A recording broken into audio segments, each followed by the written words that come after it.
राम मोहन राय के बाद पुनर्जागरण काल के बाद मतलब पुनर्जागरण काल के बाद एक दूसरा काल आया।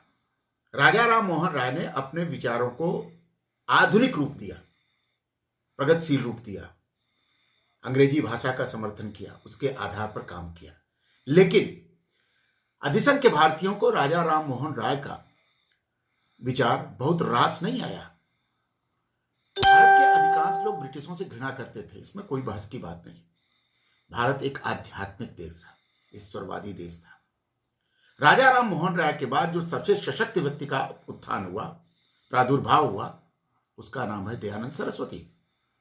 दयानंद सरस्वती एक ऐसे व्यक्ति हैं आधुनिक भारतीय राजनीतिक चिंतन में जिन्होंने पहली बार भारत के लोगों को निर्भयता का संदेश दिया। वो खुद पहलवान थे, शक्ति के पुजारी थे, शक्ति उनका मूल था, पहलवान थे, मूल शंकर उनका नाम था। जिसका नाम मूल शंकर हो वो भारत की मूलता से जुड़ेगा ही, इसमें कोई बहस की बात नहीं है। दयानंद सरस्वती ने के माता पिता, उनका परिवार आध्यात्मिक था, धार्मिक था, मूर्ति पूजक था। भारत के प्राचीन कर्मकांडों धर्म प्रक्रियाओं में उनका विश्वास था। दयानंद सरस्वती उस परिवार से निकल करके सामने आए। वो मूल शंकर थे ही। उन्होंने शिव को स्वीकार किया। शिवरात्रि के दिन वो मंदिर गए भगवान शिव के पास। उन्होंने शिव के प्रतिमा पर, शिव की लिंग पर चूहे को उछलते कूदते देखा। उनके मन में यह प्रश्न आया कि अगर शिव शक्तिमान है, ईश्वर शक्तिमान है, मूर्ति शक्तिमान है, तो ये जीव उनके शरीर पर कैसे उछल पुछल सकते हैं? किसी व्यक्ति के शरीर पर चूहा उछल सकता है, जीव उछल सकता है, वो तो हटा देगा, लेकिन ईश्वर हटा नहीं रहा। यह भाव उनके मन में घर कर गया। उनको लगता था कि ये जो मूर्ति पूजा है, ये मूर्ति पूजा एक तरह से प्रतीक मात्र है, इसमें शक्ति जैसी कोई चीज नहीं है।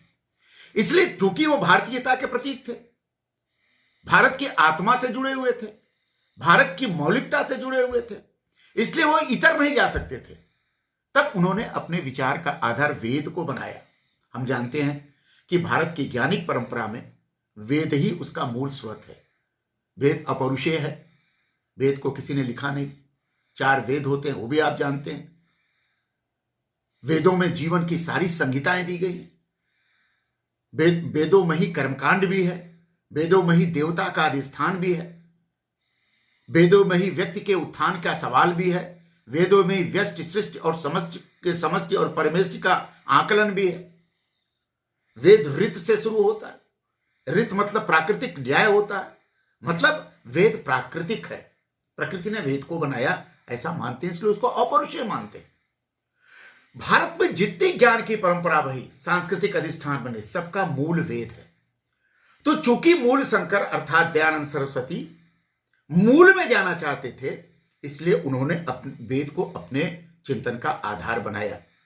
चिंतन का आधार वेद बना करके उन्होंने वैदिक श्रेष्ठता को स्थापित करने की बात की। अब सोचिए कि अंग्रेजों के काल में जहां मैक्स मूलर जैसे लोग, जहां अंग्रेज विदेशी सिद्धांतकार लोग भारत में आ रहे थे, उस स्थिति में वेद को स्थापित करना और वेद की सर्वोच्चता को सिद्ध करना, यह कोई साहसी व्यक्ति कर सकता था, और उस साहस दिखाने का काम दयानंद सरस्वती ने किया। उन्होंने वेद की व्याख्या की। उन्होंने वेद को भारत की ऊर्जा शक्ति का स्रोत माना, और यह है भी। और इसी संदर्भ में उन्होंने आर्य समाज की स्थापना की। सनातनियों से कैसा उनका विरोध हुआ। वैष्णवों के खिलाफ उन्होंने एक तरह से मुहिम चला रखी थी। वैष्णव कौन थे? जो मूर्ति पूजक थे, विष्णु के आराधक थे, राम के आराधक थे, कृष्ण के आराधक थे। दयानंद सरस्वती ने वेद के आधार पर अपने राजनीतिक चिंतन को इस आधार पर व्यक्तित किया कि हम ईश्वर की भक्ति में अविश्वास नहीं करते, हम ईश्वर की श्रद्धा में अविश्वास नहीं करते, लेकिन ईश्वर का स्थान, ईश्वर की व्याख्या हम वेदों के आधार पर ही करना चाहते हैं। इसीलिए वैदिक श्रेष्ठता स्थापित करने के लिए दयानंद सरस्वती ने अनेक तर्क दिए। काशी में मूर्ति पूजा को लेकर के एक शास्त्रार्थ हुआ था। काशी के पंडितों ने दयानंद सरस्वती से मूर्ति पूजा को लेकर के शास्त्रार्थ किया था। दुर्गा कुंड के पास आनंद पार्क है, वो शास्त्रार्थ स्थल भी है, वहां शास्त्रार्थ हुआ था और दयानंद सरस्वती को काशी के पंडितों ने पराजित भी कर दिया था। ये इतिहास है। दयानंद सरस्वती ने काशी के पंडितों के तर्कना शक्ति के आगे अपने को हार स्वीकार कर ली थी। इस हार के बाद भी दयानंद सरस्वती ने वेदों के प्रति आस्था को छोड़ा नहीं, अपने वेदों के प्रति चिंतन के आधार को स्वीकार नहीं किया। उस समय क्या था? उस समय इस्लाम धर्म का प्रसार था, ईसाई धर्म का प्रसार था।